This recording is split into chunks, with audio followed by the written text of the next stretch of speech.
बार फिर आपका हार्दिक स्वागत है। तो आज के इस सेशन में हम एक नया चैप्टर स्टार्ट कर रहे हैं, वो है लेटर राइटिंग का।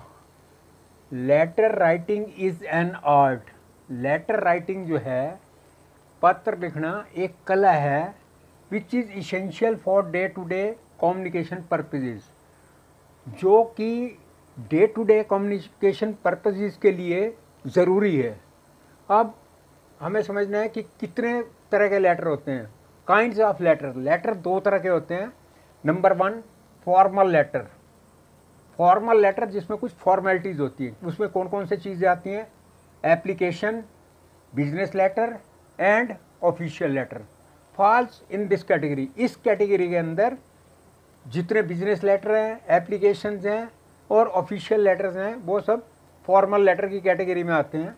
नेक्स्ट है हमारा informal letters. Informal letters, letters to parents, जो हम अपने पेरेंट्स को लिखते हैं, रिलेटिव्स को लिखते हैं या अपने फ्रेंड्स को लिखते हैं, वो सब किस इनफॉर्मल लेटर की कैटेगरी में आते हैं।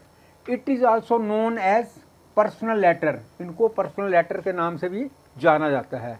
अब लेटर लिखने से पहले ये यहाँ पे कुछ टिप्स दिए जा रहे हैं, इसके बारे में समझना बहुत ज़रूरी है यदि हमने सही लेटर लिखना चाहते हैं तो। टिप नंबर 1 है, letter must be written with clarity. कि लेटर जो हम लिखें उसमें क्लैरिटी होनी चाहिए कि क्या हम कहना चाह रहे हैं, क्योंकि हमें बिल्कुल ब्रीफ चलना है, तो लेटर के अंदर क्लैरिटी बहुत ज़रूरी है। Number 2, keep it short and to the point. Letter जो है हमेशा छोटा हो और मैक्सिमम हम कोशिश ये करें कि लेटर एक पेज के अंदर ही ख़त्म हो जाए। Keep it short and to the point, और बिल्कुल टू द पॉइंट होना चाहिए। फालतू इररेलेवेंट बात उसमें कोई भी नहीं होनी चाहिए। नेक्स्ट है, use simple and appropriate language. अब ये सबसे इम्पॉर्टेंट है कि हम जो उसके अंदर लैंग्वेज यूज़ करें, एक तो ना केवल सिंपल हो बल्कि एप्रोप्रिएट हो। नेक्स्ट है, री रीड एंड रिवाइज इट। अब जब हमने लेटर लिख लिया, उसको हम दोबारा से री राइट करें, मतलब दोबारा से चेक करें। क्यों? जब हम लिखने लगते हैं तो फ्लो में हो सकता है कुछ लिखना कुछ और चाह रहे हो, कुछ और लिख गए हों, तो इसलिए उसको री रीड और उसके बाद है रिवाइज इट। उसको रिवाइज करना बहुत ज़रूरी है। यदि कोई हमारे से कोई गलती हुई होगी तो वो हमें दिख जाएगी। अदरवाइज़ यदि हम उसको रिवाइज नहीं करेंगे तो वो जो हमने फ्लो में लिखा तो वो गलती एज इट इज़ आगे पास ऑन हो जाएगी। तो इस चीज़ पे हमें चेक। अब नेक्स्ट है, चेक स्पेलिंग एंड ग्रामर। अब ये उससे भी इम्पोर्टेंट है, क्योंकि यदि जब हमने लेटर लिखा, यदि उसके अंदर हमारी स्पेलिंग गलत हो गई तो पूरी उसकी सेंस ही बदल जाएगी। तो इसलिए स्पेलिंग पे हमें विशेष ध्यान देना है, क्योंकि जब एग्जामिनर चेक करने लगता है तो जितनी वो स्पेलिंग गलत होगी उसमें उतने एन सर्कल लगेंगे और जिसकी वजह से हमारे मैक्सिमम नंबर कटेंगे। अच्छा, मोर ओवर ग्रामर का हमें विशेष ध्यान देना है कि एक तो यदि हम छोटे सेंटेंस बनाएंगे उसमें गलती कम होगी बजाय बड़े सेंटेंसों के। इसके ग्रामेटिकली जो सेंटेंस हो वो इन ऑर्डर हो। नेक्स्ट हमारा, अब ये तो टिप्स थे how to write a letter, तो और इन टिप्स पे हमें विशेष ध्यान देना है। अब नेक्स्ट है हमारा main parts of the letter. Letter के पार्ट्स कितने होते हैं इसको समझना बहुत ज़रूरी है। पहला है heading, writer address and date. सबसे पहली बात है, जब हम लेटर स्टार्ट करें तो जो राइट हैंड साइड पे हमें सबसे पहले जो राइटर है, जो लिखने वाला है, वो अपना वहाँ पे एड्रेस मेंशन करे। अब एड्रेस कैसे मेंशन करे? अब जैसे हाउस नंबर 46 ब्लॉक के, नेक्स्ट सेक्टर 15 फरीदाबाद, तो इस तरह से सेक्टर 15 नेक्स्ट वाली लाइन में और फरीदाबाद थर्ड वाली लाइन में। तो ये तो थे एड्रेस देने का तरीका। उसके बाद जब हमने उसके नीचे एग्जैक्ट उस एड्रेस के नीचे हमने डेट लिखनी है। अब ये जो हेडिंग बताया गया है, ये केवल जो हम लेटर लिखेंगे, चाहे वो फॉर्मल हो या इनफॉर्मल हो, हमारी बिगिनिंग हेडिंग ऐसे होगा। और बाय द वे एप्लीकेशन है, तो एप्लीकेशन को लिखने का तरीका और है। किस तरह से? द रिसीवर्स नेम यानी कि जो प्राप्त करने वाला है, जिसको हम भेज रहे हैं एप्लीकेशन, उसका नाम यदि नाम है तो, और उसका डेजिग्नेशन। अब बाय द वे, अब जैसे मान लो हमने स्कूल के प्रिंसिपल को लिखना है। अब स्कूल के प्रिंसिपल का नाम नहीं हम दे सकते, हम खाली डेजिग्नेशन से स्टार्ट करेंगे। कैसे? The principal, name, designation and address, और फिर वहाँ लोकेलिटी का नाम और उस सिटी का नाम। तो एप्लीकेशन के अंदर लेफ्ट हैंड साइड पे अब सब मतलब उसमें फॉर्मल लेटर, मतलब जो लेटर में हमने पहले वो एड्रेस इस साइड पे लिखा, लेकिन जब हम एप्लीकेशन दे रहे हैं तो लेफ्ट हैंड साइड पे हमने रिसीवर का यानी कि उस प्रिंसिपल का उसका डेजिग्नेशन लिखना है और उसका कंप्लीट एड्रेस लिखना है, शुड बी रिटन, वो हमें लिखना है ऑन द लेफ्ट साइड।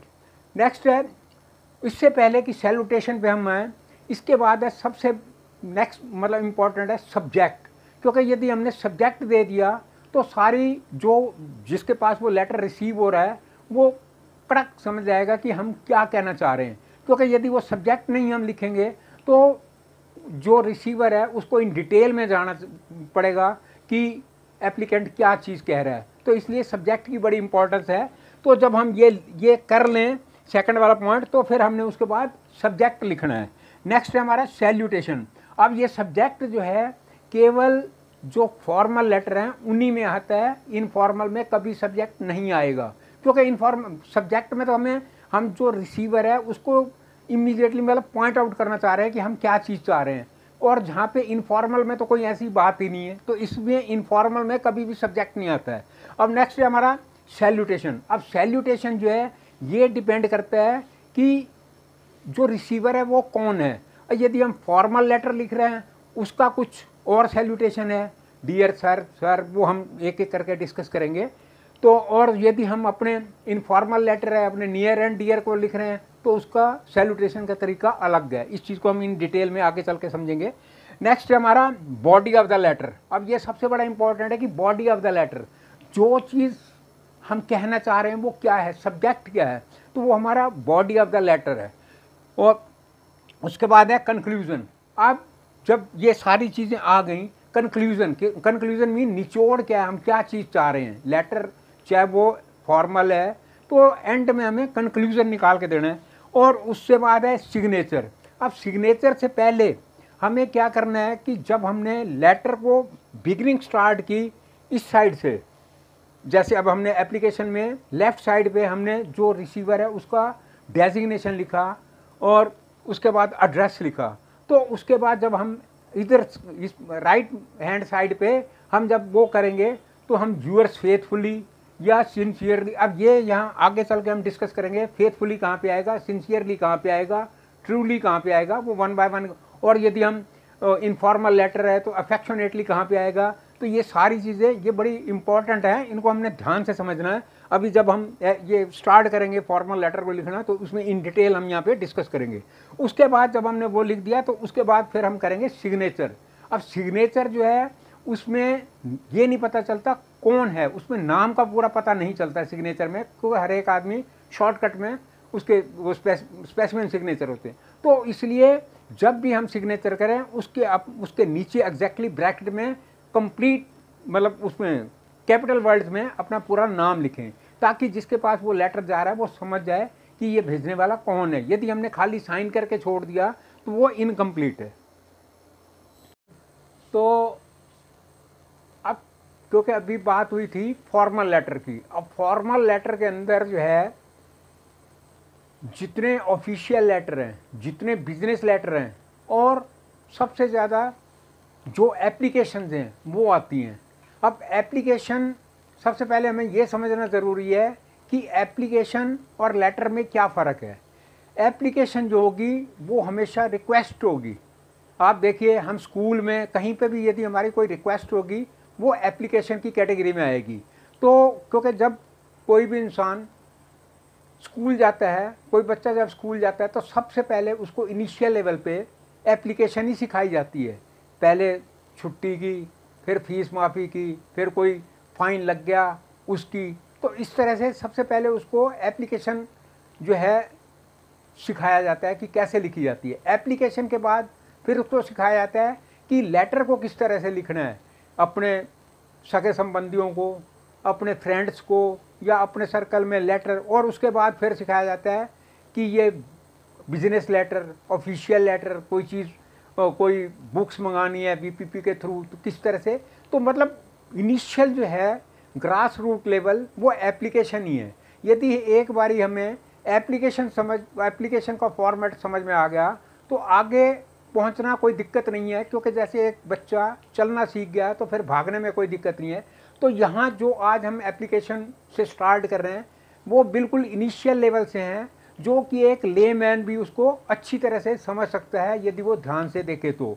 और यदि एक बारी हमें एप्लीकेशन लिखना आ गया तो लेटर चाहे वो फॉर्मल हैं या इनफॉर्मल हैं उनको हमें लिखने में कभी दिक्कत नहीं आ सकती थी। सबसे बड़ी दिक्कत जब आ जाती है जब हमें ये नहीं पता होता कि how to start the game and how to end. तो सबसे पहले हमें ये समझना ज़रूरी है कि क्या हमारे पास सब्जेक्ट है, किस चीज़ पे, मतलब सब्जेक्ट क्या है, किस पे हमें एप्लीकेशन लिखनी है और किसको लिखनी है, कैसे स्टार्ट करना है और कैसे एंड करना है। इसी फॉर्मेट को ही आज हम यहाँ पे इन डिटेल डिस्कस करेंगे। तो सबसे पहले हम इनिशियल लेवल वाली एप्लीकेशन, जो कि एक स्कूली बच्चा 6ठी-7वीं क्लास का बच्चा सीखता है कि लीव एप्लीकेशन, वहीं से हम स्टार्ट कर रहे हैं। और इसको यदि हम ध्यान से समझते चले जाएंगे तो आगे देखो मतलब यहाँ पे बिल्कुल ब्रीफ में बताया जा रहा है एप्लीकेशन को एक्सटेंड करना बहुत आसान है, लेकिन सब्जेक्ट टू कंडीशन हमें स्टार्ट करनी गेम आनी चाहिए। तो आज यहीं से हम स्टार्ट करते हैं। अब ये है कि यहाँ पे हम हाउ टू राइट डिफरेंट, आज इस सेशन में हम डिस्कस करेंगे डिफरेंट काइंड ऑफ एप्लीकेशंस, उनको वन बाय वन करके हमसे डिस्कस करेंगे। तो सबसे पहले हम यहाँ पे सबसे पहले हम ले रहे हैं सिक लीव की एप्लीकेशन, जो बड़ी कॉमन है, हमने सीखी है अच्छी तरह से। तो सबसे पहले हमें किस तरह से लिखना है, इस चीज़ को, इस फॉर्मेट को बड़े ध्यान से देखना है और ग्रामेटिकली क्या क्या हम कर रहे हैं, वो पंचुएशन कहाँ क्या करना है, उस चीज़ को समझना है। अब आप देखो यहाँ हमने लिखनी है सिक लीव की। अब इसके लिए सबसे पहले मैंने क्या किया, यहाँ लिखा टू के बाद हमेशा कॉमा आएगा, और यदि हम नहीं लगाते हैं तो ये हमारी ब्लंडर है। नेक्स्ट है, अब किसको हम लिख रहे हैं, प्रिंसिपल को, द प्रिंसिपल, फिर कॉमा, उसके बाद कौन सा स्कूल है हमारा, वह है डीएवी स्कूल, फिर स्कूल के बाद फिर कॉमा, फिर है कौन सी जगह, दिल्ली। तो ये हमने लिख दिया जिसको एप्लीकेशन हम भेजना चाह रहे हैं। अब यहाँ पे हमारा सब्जेक्ट, अब सब्जेक्ट हमारा क्या है, सबसे पहले हमें सब्जेक्ट देना बहुत ज़रूरी है। यदि हमने सब्जेक्ट एप्लीकेशन या लेटर में दे दिया है तो जिसके पास वो जा रहा है उसको समझना बहुत आसान हो जाएगा, और वो चाहे एप्लीकेशन पढ़े या ना पढ़े सब्जेक्ट से वो निकाल लेगा कि इसको क्या क्या रिक्वायर्ड है। तो अब हमारा सब्जेक्ट, यहाँ पे हमने लिखा सब्जेक्ट, तो सब्जेक्ट में हमारी क्या है, हमें चाहिए सिक लीव, तो हम क्या लिखेंगे, request for grant of sick leave, यानी कि बीमारी की छुट्टी। और इसको हमने क्या किया, इसको हमने अंडरलाइन कर दिया, क्योंकि ये सब्जेक्ट जो होता है ये हमेशा आई कैचिंग होता है और सामने वाला एकदम से समझ आता है कि क्या इसकी रिक्वायरमेंट है इस एप्लीकेशन की। अब बिगिनिंग जो है, अब जैसे पहले डिस्कस हुआ था कि इसके बाद फिर हमने सैल्यूटेशन, क्योंकि सर या मैडम, अब हमें ये नहीं पता उस स्कूल के अंदर जो प्रिंसिपल मेल है या फीमेल है, तो इसलिए यदि हमें कन्फर्म्ड है मेल है तो सर लिखना है, और यदि कन्फर्म नहीं है तो हम सर ऑब्लिक मैडम जो भी है, तो अकॉर्डिंग टू वो सर ऑब्लिक मैडम के बाद हमने कॉमा लगाना है। नेक्स्ट है हमारा, अब बिगिनिंग हमेशा आप एक ये फॉर्मेट जो है हमेशा हमें याद रख लेना चाहिए और इसको समझ लेना चाहिए। कहाँ से, कि most respectfully I beg to say, जिसको हिंदी में हम ये कह सकते हैं कि सविनय निवेदन है, दैट। अब यहाँ पे हम क्या कहना चाह रहे हैं भाई, अब हम छुट्टी ले रहे हैं, कोई ग्राउंड तो होगी ना छुट्टी की ग्राउंड हम ये कह रहे हैं सिक लीव है, यानी कि हमें बुखार है, तो हम क्या लिखेंगे, that I have been suffering from fever. मतलब ये हो गया कि suffering from fever since last night, कि कल रात से मेरे को ज्वर मतलब बुखार हो रहा है। जब बुखार हो रहा है तो नेक्स्ट क्या है, so I am unable to attend the school, इसलिए मैं स्कूल में आने में असमर्थ हूँ। I request you to kindly grant me leave for 2 days, अतः आपसे निवेदन है कि मेरे को 2 दिन की छुट्टी दी जाए। फ्रॉम, यहाँ पे हमने डेट डाल देनी है, जो भी हमारी डेट होगी। तो ये लिखते हुए फिर हमने आ जाना है थैंकिंग यू इन एंटिसिपेशन, यानी कि हमने जो रिसीवर है उसका थैंक्स करना है इन एडवांस में। Anticipation mean in advance. तो उसके बाद जब हमने यहाँ पे सर या मैडम कर दिया, यदि हम मतलब एक स्कूली बच्चा स्कूल का या कॉलेज का यदि अपने प्रिंसिपल को एप्लीकेशन दे रहा है तो हमेशा एंड जो है यूअर्स ओबीडियंटली पे करना है। ओबीडियंटली मीन आज्ञाकारी। यदि हम फेथफुली कर रहे हैं, स्कूल कॉलेज में दे रहे हैं, तो वो बिल्कुल ही गलत है। एंड हमेशा हमें जब एप्लीकेशन का एंड जो है हमें यूअर्स ओबीडियंटली पे करना है, इस चीज़ का हमें हमेशा माइंड में रखना है। उसके बाद सिग्नेचर, जो एप्लीकेंट है वो अपने यहाँ पे सिग्नेचर करेगा, अपना नाम कैपिटल वर्ड्स में लिखा देगा ताकि वो लेजिबल हो और जो जिसके पास वो एप्लीकेशन जा रही है वो समझ जाए ये कौन एप्लीकेंट है। उसके बाद उसका जो रोल नंबर है वो दे और उसके बाद क्लास। और इसके अलावा सबसे बड़ी बात है, जो डेट है वो लेफ्ट हैंड साइड पे वहाँ पे जिस डेट को वो एप्लीकेशन लिखी जा रही है वो एप्लीकेशन की डेट आनी चाहिए। तो इस तरह से ये जो फॉर्मेट है, ये फॉर्मेट हमने अच्छी तरह से अपने माइंड में सेटअप कर लेना है। ये हो गया तो हमारी सारी समस्या सॉल्व हो गई। अब ये तो थी ग्रांट ऑफ सिक लीव। अब बाय द वे हमारा जो रीज़न है सिक लीव ना होके हमें घर पे ज़रूरी काम है, तो उसके लिए हम कैसे लिखेंगे? रीज़न अलग अलग हैं लेकिन फॉर्मेट यही रहेगा। अब हम देखो किस तरह से इसको सिक लीव की जगह हमें मतलब घर पे ज़रूरी काम है यदि वो लिखनी हो तो क्या करेंगे? तो यहाँ पे सिक लीव को हटा देंगे तो grant of leave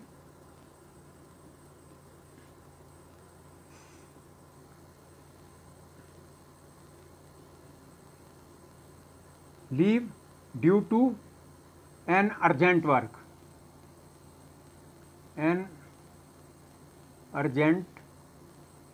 work, at home.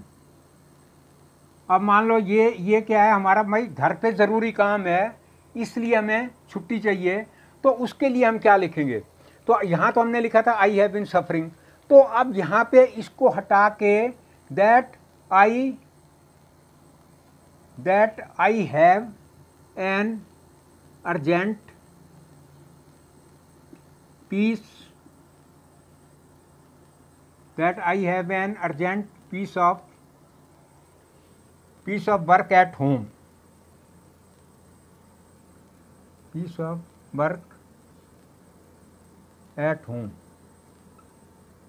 कि मुझे घर पर आज ज़रूरी काम है।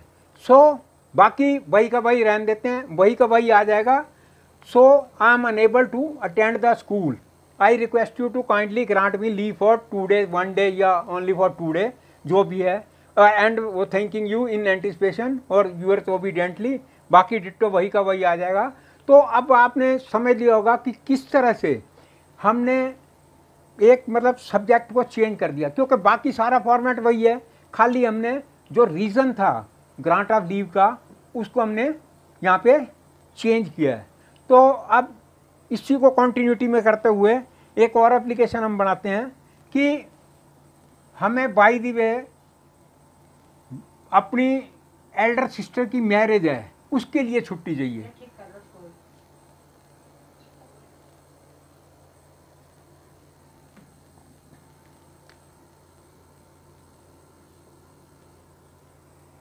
अब बाय द वे हमें छुट्टी चाहिए, एल्डर सिस्टर की मैरिज है, तो क्या लिखेंगे?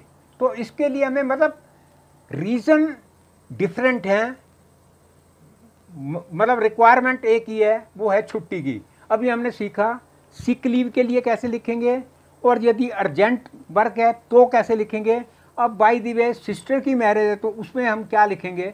तो request for grant of leave to attend the marriage of my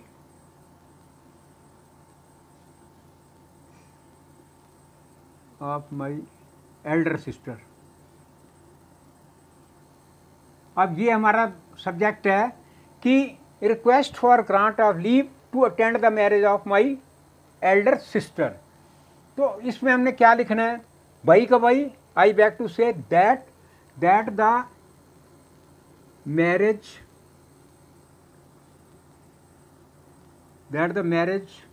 of my elder sister has been fixed for 25th May 2020। यानी कि अब हमने ये लिख दिया, सभी ने निवेदन ये है कि that the marriage of my elder sister has been fixed for 25 May 20, कि मेरी बड़ी बहन की शादी जो है 25 मई 2021 की तय हो गई है। So I am unable to attend the school, I request you to kindly grant me leave for 2 days. यहाँ 2 डेज की बजाय हम जितने दिन हमें चाहिए, मान लो हमें 5 डेज चाहिए या वीक चाहिए टाइम, फ्रॉम 5 डे फ्रॉम इतना टू इतना, थैंक यू। बाकी डिट्टो वही है। मतलब अब आप देख रहे होंगे किस तरह से जो रीज़न है वो बदलते चले जा रहे हैं और फॉर्मेट वहीं का वहीं खड़ा है। तो ये तो थी attend the marriage of my elder sister.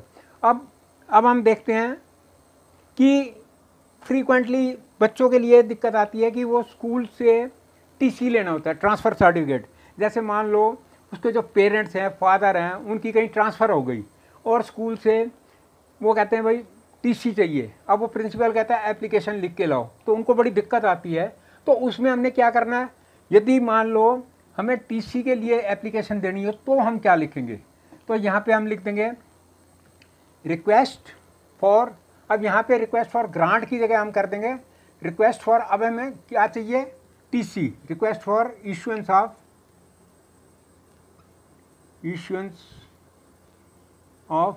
Transfer certificate.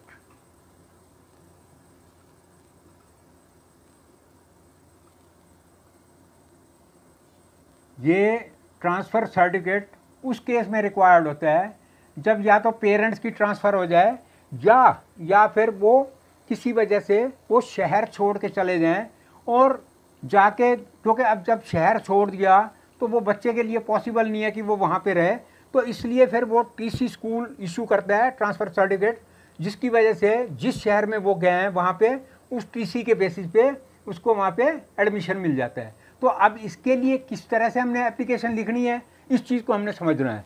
अब यहाँ पे आप देख रहे हो बाकी फॉर्मेट वही है, तो इसकी जगह अब हम क्या लिखेंगे, most respectfully I beg to say that my father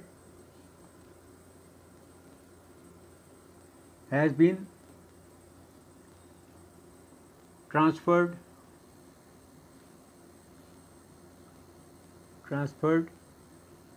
to Lucknow. अब यहाँ पे हमें थोड़ा चेंज करना पड़ेगा। अब यहाँ पे that my father has been transferred to Lucknow.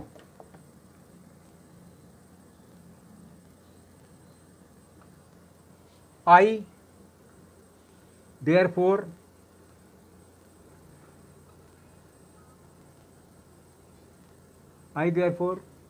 request you to kindly issue me the TC, means transfer certificate, as early as possible,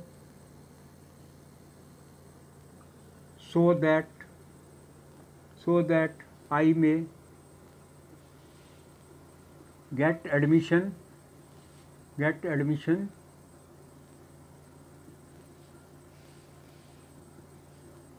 in DAV school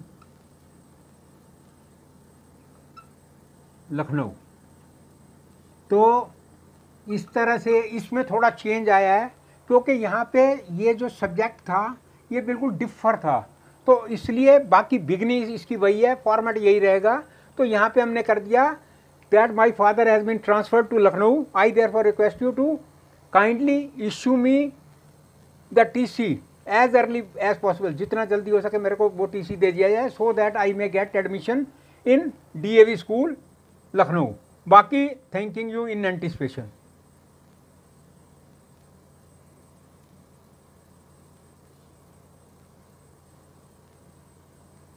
anticipation तो ये थी टीसी के इश्यूएंस ऑफ टीसी के लिए। अब हम एक एप्लीकेशन और लेते हैं जो फ्रीक्वेंटली हम बच्चे यूज़ करते हैं, वो है grant of fee concession. Grant of fee concession यदि वो हमें लिखनी हो तो वो हम कैसे लिखेंगे? तो यहाँ हम लिखेंगे request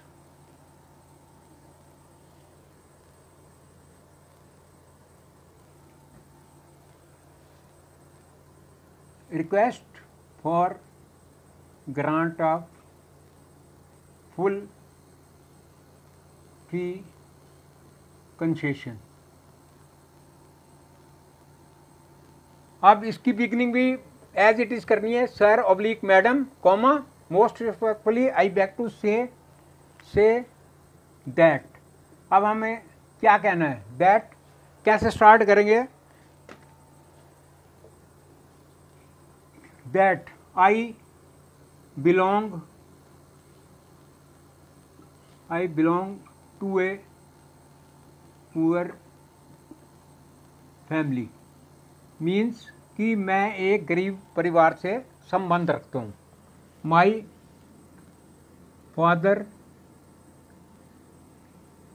is a low paid worker in local company, कि मेरे फादर जो है वो लो पेड है, यानी कि उनको कम तनख्वाह मिलती है एक लोकल कंपनी में। माई father is a low paid worker in local company. He can not afford my school fees.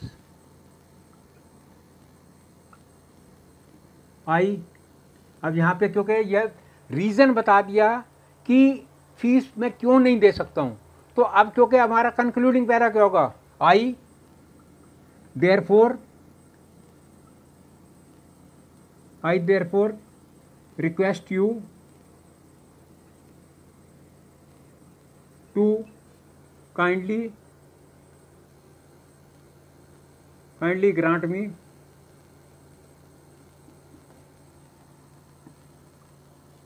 full fee concession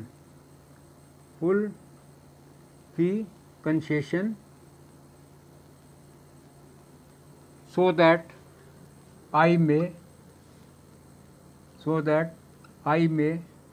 continue my further study।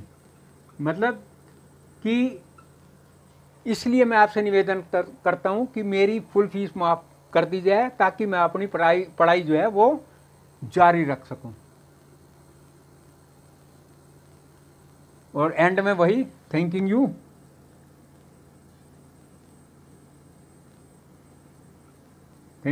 In anticipation. और यहाँ पे हमने डेट डाल देनी है, यहाँ yours obediently, signature, name, roll number, तो इस यहाँ पे डेट आ जाएगी। तो इस तरह से आज हमने 5 एप्लीकेशन 1 बाय 1 करके की एक ही सीक्वेंस में, और ये बताया गया कि किस तरह से हमने फॉर्मेट एक बारी हमें फॉर्मेट समझ आ गया, रीज़न चेंज होते रहेंगे मगर format as it is stand करेगा। तो अभी ये जो एप्लीकेशन की जो सीरीज़ है इसमें काफ़ी एप्लीकेशंस हैं जो स्कूल और कॉलेज लेवल पे आती हैं, उनको 1 बाय 1 करके हम डिस्कस करेंगे। तो जो हमारी नेक्स्ट वीडियो होगी उसमें भी हम एप्लीकेशंस को ही लेंगे। और मैं व्यूअर से रिक्वेस्ट करूंगा, यदि हमने ये लेटर वाला फंडा क्लियर समझना है तो जो ये वीडियो और जो आने वाली वीडियोज़ हैं उनको इन डिटेल समझें, और जो फॉर्मेट यहाँ पे समझाए जा रहे हैं जो कि बड़े ही सिंपल और ईजीएस्ट वे में समझाए जा रहे हैं, उनको हम समझ के आने वाली लाइफ में उसको अपने अप्लाई करें। Lot of thanks for viewing, और मैं वंस अगेन रिक्वेस्ट करूँगा मैक्सिमम सब्सक्राइब करें, शेयर करें, लाइक करें। Thanks a lot.